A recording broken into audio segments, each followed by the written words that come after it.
Hi പ്രിയപ്പെട്ടവരെ, നിങ്ങൾ SSLC പാസ്സായവരാണെങ്കിൽ 18 വയസ്സ് കഴിഞ്ഞ 40 വയസ്സ് കഴിയാത്ത ആളുകളാണെങ്കിൽ കേന്ദ്ര സർക്കാരിൻ്റെ കീഴിലുള്ള പോസ്റ്റൽ ഡിപ്പാർട്ട്മെൻറ്റിൻ്റെ കീഴിൽ ഒരുപാട് ഒഴിവുകളാണുള്ളത്. 44,228 പോസ്റ്റുകൾ നിലവിൽ ഒഴിവുണ്ട്. അതിനകത്ത് തന്നെ 39 സർക്കിളിലാണ് ഈ പറയപ്പെടുന്ന ഒഴിവുകളൊക്കെ ഉള്ളത്. അതിൽ കേരള സർക്കിളിൽ മാത്രം 2,433 ഒഴിവുകളുണ്ട്. വലിയ ശമ്പളമില്ലെങ്കിലും അത്യാവശ്യം ഒരു ജോലിയൊക്കെ ആവശ്യമുള്ള ആളുകൾ 10ാം ക്ലാസ്സിൻ്റെ മാർക്കിൻ്റെ ബേസിൽ പരീക്ഷയൊന്നും എഴുതാതെ നേരിട്ട് ജോലി കിട്ടുന്നൊരു സംരംഭമാണ് ഇപ്പോൾ സെൻട്രൽ ഗവൺമെൻറ് കീഴിലുള്ള പോസ്റ്റൽ ഡിപ്പാർട്ട്മെൻറ്റ് വിളിച്ചിരിക്കുന്ന പോസ്റ്റുകൾ branch post manager, assistant branch post manager, Dak Sevak. ഇതിൻ്റെ ക്വാളിഫിക്കേഷൻ പ്രധാനമായിട്ട് പറയുന്നുള്ളത് SSLC നിങ്ങൾ പാസ്സായിരിക്കണം, മാത്സിൻ്റെയും ഇംഗ്ലീഷിൻ്റെയും മാർക്ക് പരിഗണിക്കുന്നുണ്ട്, സൈക്കിൾ ഓടിക്കാൻ അറിയണം, കമ്പ്യൂട്ടർ നോളജ് ഉണ്ടായിരിക്കണം. അപേക്ഷിക്കേണ്ട അവസാന തീയതി എന്ന് പറയപ്പെടുന്നത് 2024 ഓഗസ്റ്റ് 5-നാണ്. ഈ കാണുന്ന വെബ്സൈറ്റ് വഴിയാണ് അപേക്ഷ നൽകേണ്ടത്. മിനിമം 4 മണിക്കൂറും മാക്സിമം 5 മണിക്കൂറാണ് ജോലി എടുക്കേണ്ടി വരിക. 65 വയസ്സ് കഴിഞ്ഞാലേ റിട്ടയർമെൻ്റ് ഒക്കെ ഉണ്ടാവുള്ളൂ. നിങ്ങൾ ഡിവിഷൻ വൈസാണ് അപേക്ഷ നൽകേണ്ടത്. ഒരു ഡിവിഷൻ്റെ കീഴിൽ നിങ്ങൾക്ക് ഒന്നിലധികം പോസ്റ്റ് അപേക്ഷിക്കാവുന്നതാണ്. പിന്നെ പ്രയോറിറ്റി കൊടുക്കണം.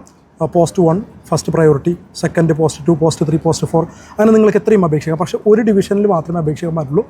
ഓൺലൈനായിട്ട് അപേക്ഷിക്കുക. 100 രൂപ അപേക്ഷാ ഫീസ് ഉണ്ട്. പെൺകുട്ടികൾക്ക്, SC വിഭാഗക്കാർക്ക്, ST വിഭാഗക്കാർക്കൊന്നും ഫീസില്ല, ഫ്രീ ആയിട്ട് അപേക്ഷിക്കാം. അപ്പോൾ ഇതിൻ്റെ ഒരു ശമ്പള സ്കെയിൽ വരുന്നത് ബ്രാഞ്ച് പോസ്റ്റ് മാനേജർക്കൊക്കെ ആണെങ്കിൽ 12,000 മുതൽ 29,380 വരെയൊക്കെയാണ്. അസിസ്റ്റൻറ്റ് ബ്രാഞ്ച് പോസ്റ്റ് മാനേജർക്കും അല്ലെങ്കിൽ ഡാക് സേവക് ഇവർക്കൊക്കെ കിട്ടുന്നത് 10,000 മുതൽ 24,470 രൂപയാണ്.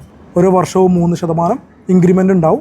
അപേക്ഷിക്കുന്ന ആളുകൾ ഓൺലൈനായിട്ട് ആദ്യം രജിസ്റ്റർ ചെയ്യണം. രജിസ്റ്റർ ചെയ്തതിന് ശേഷമാണ് അപേക്ഷിക്കേണ്ടത്. രജിസ്റ്റർ ചെയ്യുമ്പോൾ നിങ്ങൾക്ക് വാലിഡ് ആയിട്ടുള്ളൊരു ഇമെയിൽ ID ഉണ്ടാവണം, ഒരു ഫോൺ നമ്പർ ഉണ്ടാവണം. കാരണം നിങ്ങളെ ഷോർട്ട് ലിസ്റ്റ് ചെയ്യുകയാണെങ്കിൽ ഇപ്പോൾ നിങ്ങൾ അപേക്ഷിച്ച് നിങ്ങളുടെ മാർക്കിൻ്റെ അടിസ്ഥാനത്തിൽ എങ്ങനെയാണ് മാർക്ക് നോർമലൈസ് ചെയ്യുന്ന രീതിയൊക്കെ ഈ നോട്ടിഫിക്കേഷനിലുണ്ട്. നോട്ടിഫിക്കേഷൻ വിശദമായിട്ട് വായിച്ചു നോക്കുക. ആ നോട്ടിഫിക്കേഷനിൽ പറയുന്ന പ്രകാരം നിങ്ങളെ ഷോർട്ട് ലിസ്റ്റ് ചെയ്യുകയാണെങ്കിൽ ആ ഷോർട്ട് ലിസ്റ്റ് ചെയ്തു എന്ന വിവരം അറിയിക്കുന്നത് നിങ്ങളുടെ വാലിഡ് ഇമെയിൽ ID വഴിയാണ്. അല്ലെങ്കിൽ നിങ്ങൾക്ക് SMS ആയിട്ടാണ് കിട്ടുക. ഒരിക്കലും നിങ്ങളെ ഫോൺ വിളിച്ച് അറിയിക്കില്ല. അതുകൊണ്ട് കൃത്യമായിട്ട് നിങ്ങൾ ഉപയോഗിക്കുന്ന ഫോൺ നമ്പർ തന്നെ കൊടുക്കണം. ഒരു ഫോൺ നമ്പറിൽ മറ്റൊരു അപേക്ഷ കൊടുക്കാൻ പാടില്ല. അപ്പോൾ ഇൻവാലിഡ് ആവും എന്ന കാര്യം കൂടി ഓർക്കുക. അപ്പോൾ നിങ്ങളുടെ അപേക്ഷ തള്ളിപ്പോവും. പ്രധാനമായിട്ടും റൂറൽ ഏരിയകളിലായിരിക്കും കൂടുതൽ നിങ്ങൾ ജോലി ചെയ്യേണ്ടി വരിക എന്ന കാര്യം ഓർമ്മിക്കുക. ലോക്കൽ ലാംഗ്വേജ് നോക്കിയിട്ടാണ് നിങ്ങളുടെ ഡിവിഷനിൽ അപേക്ഷ കൊടുക്കേണ്ടത്. കേരളത്തിൽ മലയാളം അറിഞ്ഞിരിക്കണം. ഇതുമായിട്ട് എന്തെങ്കിലും സംശയങ്ങളുണ്ടെങ്കിൽ ഡിവിഷൻ വൈസ് ഹെൽപ്പ് ഡെസ്ക് ഉണ്ട്, അതിൻ്റെ ഒരു നമ്പറൊക്കെ ഉണ്ട്. ആ നമ്പറിൽ വിളിച്ചു നോക്കുക. എന്നിട്ട് ഇതിൻ്റെ വിവരങ്ങളൊക്കെ നിങ്ങൾ മനസ്സിലാക്കിയതിന് ശേഷം അപേക്ഷിക്കാം. അപ്പോൾ മറ്റൊരു വീഡിയോ ആയിട്ട് വീണ്ടും കാണാം. ബൈ. Thank you.